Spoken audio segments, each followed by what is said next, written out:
I valori fondamentali rimangono tutti. I lavoratori e le lavoratrici hanno bisogno di avere il diritto di potersi organizzare collettivamente per difendere i loro diritti.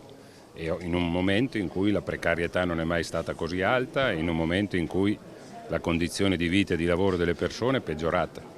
Credo quindi che il ruolo delle Camere del Lavoro e del sindacato debba essere ancora più forte per contrastare questo aumento dello sfruttamento e questa precarietà. Cioè, le persone attraverso il lavoro debbono poter vivere dignitosamente. Quando questo non avviene come oggi, vuol dire che c'è un sistema marcio che va cambiato. I valori fondanti della CGIL a 130 anni dalla nascita del sindacato. A Padova arriva il segretario nazionale Maurizio Landini. Precariato e salario minimo, 2 punti verso cui si concentrano le critiche della CGIL al governo Meloni.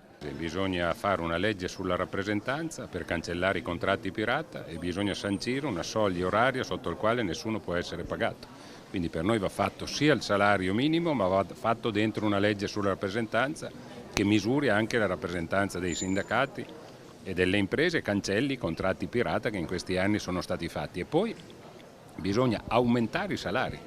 C'è bisogno di un aumento dei salari e quindi c'è bisogno di rinnovare i contratti nazionali. Le battaglie sono in corso. Dopo la manifestazione nazionale a Roma di sabato scorso, la mobilitazione non si ferma.